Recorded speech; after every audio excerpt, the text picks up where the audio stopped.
Now we continue with the first part from the book Philothea, or An Introduction to the Devout Life by St. Francis de Sales. Chapter 1, True Devotion Described. You aim at true devotion, my dear Philothea, because as a Christian you know how acceptable it is to the Divine Majesty. So this book was written for this woman, and he addresses her with Philothea, friend of God. So all of us are called to be the friend of God, the lover of God. I continue. But inasmuch as trifling errors at the outset of any undertaking are wont to increase rapidly as we advance, frequently becoming almost irreparable, it is needful that first of all you should ascertain where lies the virtue of devotion, for there are many counterfeits, but only one true devotion, and therefore if you do not find that which is real, you will but deceive yourself and vainly pursue an idle, superstitious form. Aurelius gave to all his works of art the countenance of the women he loved, and so every one colors his devotion according to his tastes and inclinations. One is given to fasting, and while he fasts, he holds himself to be devout, although his heart is full of bitterness, and while he will not touch his lips with wine, nor even with water for abstinence' sake, he scruples not to sully them with his neighbor's blood in slander and calumny. Another would fain be devout because he daily repeats many prayers, although at the same time he gives way to angry, proud, and injurious language amongst his servants or associates. Another willingly opens his purse to give alms to the poor, but he cannot open his heart to forgive his enemies.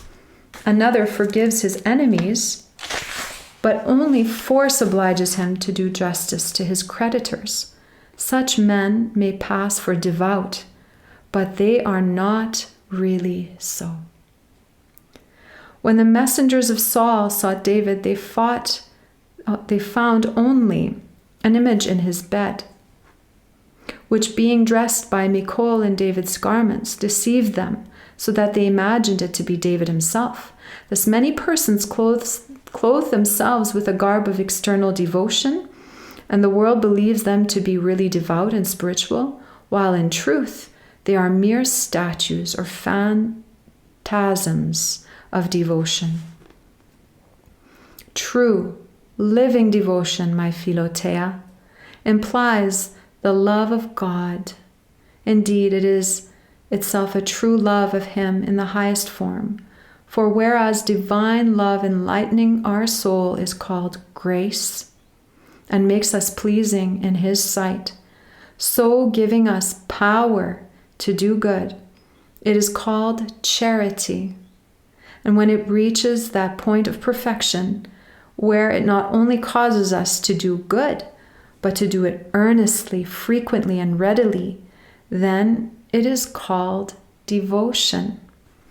The ostrich never flies, the common fowl flies but seldom, and then heavily and near the ground. But the swallow, the dove, and the eagle are ever on the wing. They fly far and easily. Even so, sinners rise not to God, but always grovel on the ground, on the earth, in pursuing earthly things. Well-meaning people who are as yet not truly devout mount up to God in good works, but rarely, slowly, and heavily, whilst the devout fly to Him perpetually, soaring lightly. In short, devotion is spiritual agility and vivacity, by means of which charity works in us, or we in her, with love and readiness. And as charity leads us to obey and fulfill all God's commandments, so devotion leads us to obey them with promptitude and diligence. Therefore, no one who fails to observe all these commandments can be truly virtuous or devout, since to that end he must have charity, and further, thorough readiness and eagerness to fulfill the laws of charity. And as devotion consists in perfect charity, so it not only makes us active, ready, and diligent in keeping God's commandments, but furthermore it stimulates us to the eager and loving performance of all the good works we can attain onto, even such as are not enjoined us, but only suggested or counseled. Even as a man just recovered from an illness walks on his journey only as far as is absolutely necessary, with pain and difficulty, so the repentant sinner treads in God's ways heavily and slowly until, having attained the grace of devotion, he resembles the healthy and light-hearted traveler who not only proceeds in his way but runs and leaps with joy in the way of God's commandments, hastening into the paths of his heavenly counsels and inspirations. In truth, charity and devotion differ no further than flame and fire, for charity is a spiritual fire, which when it flames brightly becomes devotion, and devotion adds to the fire of charity a flame which renders it ready, active, and diligent, not only in keeping his commandments, but in carrying out his heavenly inspirations and counsels of perfection.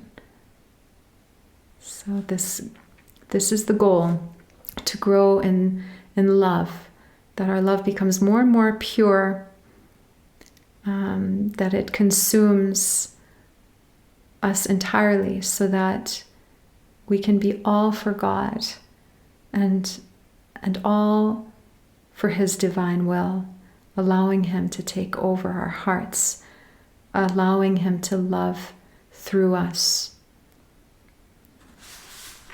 That's the end of chapter 1. God bless you.